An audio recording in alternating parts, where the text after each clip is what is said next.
Okay. With that said, our next speaker is Mr. Stephen Johnson.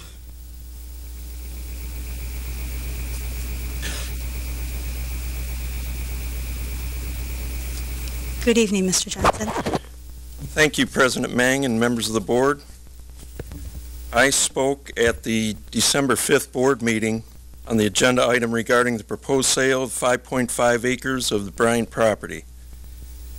That night, the board, by a vote of 4-3, voted to sell the land. Although, along with others, I opposed the sale, we had to respect the rules the board operates under and accept that decision. But there was something brought out during audience participation that night that was troubling and raised some deep concerns.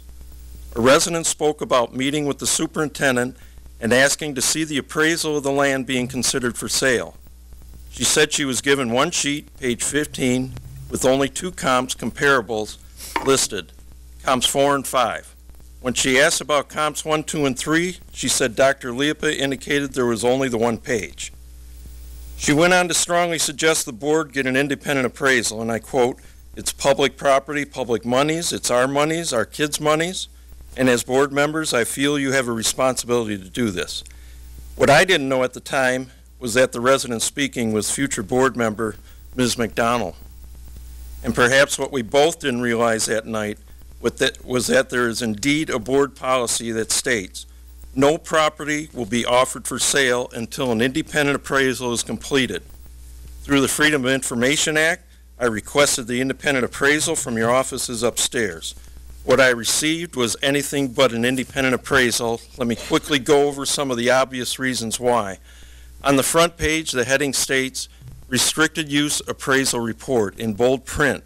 It explains that its use is restricted to St. Mary's Church only and cannot be used by any other person or institution. Second, the appraisal was done in December of 2009, about 2 years before the board considered and voted to sell the land. It's my understanding that appraisals are only valid for at the most 60 or maybe 90 days from when they are written, certainly not 2 years later. Third, the size of the land in the appraisal is for 11.65 acres, not the 5.5 acres that was being considered.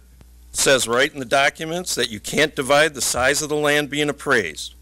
And to that point also, none of the comparables or comps are in Livonia. I'm assuming partly because there may not be an 11+ acre piece of vacant land left in our city. However, there's numerous 5-acre sites available in Livonia and for a substantially higher price than the $140,000 in this deal. Now, in his presentation that night on December 5th, 2011, Dr. Liepa said, and I quote, "When we looked at the fair market value, we did ask the church actually to prepare an appraisal. They did that and incurred the cost for that," close quote. In my opinion, by that statement, it seemed the superintendent was trying to convey that the church had just gone out and got an appraisal. Certainly, he didn't mention the appraisal they offered was 2 years old, that it was for over 11 acres, or that it wasn't an independent appraisal. And he continued, again quoting, "We also took the opportunity to look at that with the people that we've used in the past for appraisals to make sure it looked appropriate," close quote. A whole host of questions comes to mind with that statement. Did the people that looked at it realize it wasn't valid, that it was not in line with board policy? Certainly, nowhere in the board policy does it state that in lieu of getting an independent appraisal, some people can look at an out-of-date, restricted use appraisal, and that somehow makes it legitimate. There's so many questions that arise from this whole deal.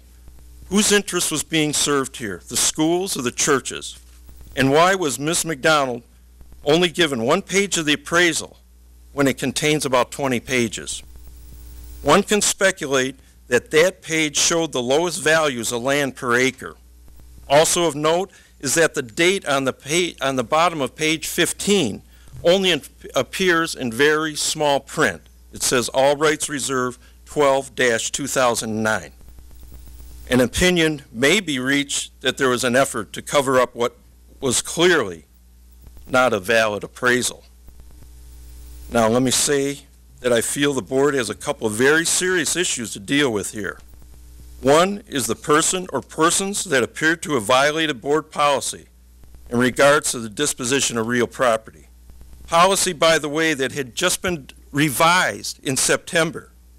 So at least in my opinion, those involved should have been very aware of the policy in regards to the disposition of real property.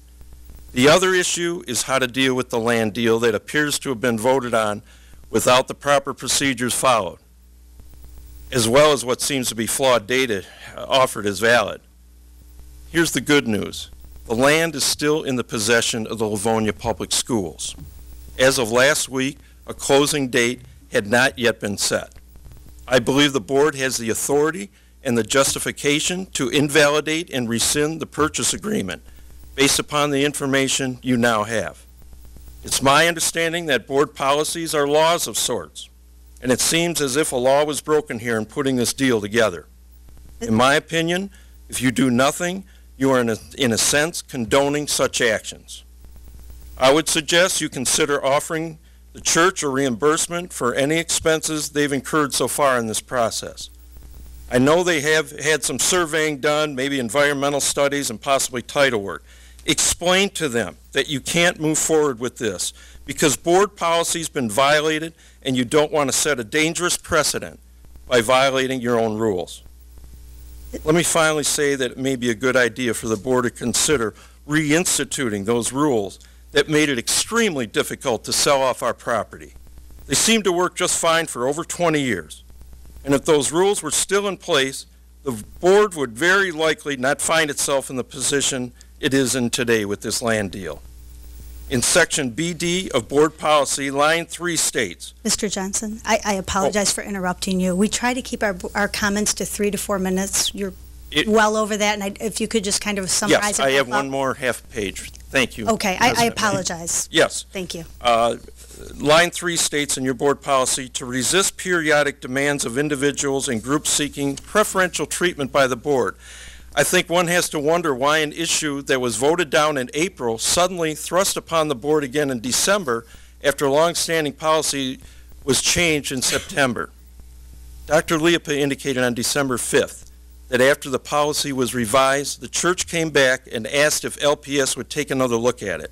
In light of everything that's transpired with this issue, I think the board needs to ask some hard questions about what happened to make this deal suddenly acceptable. I believe there is a board policy that states board members as well as the administration must follow all board policies.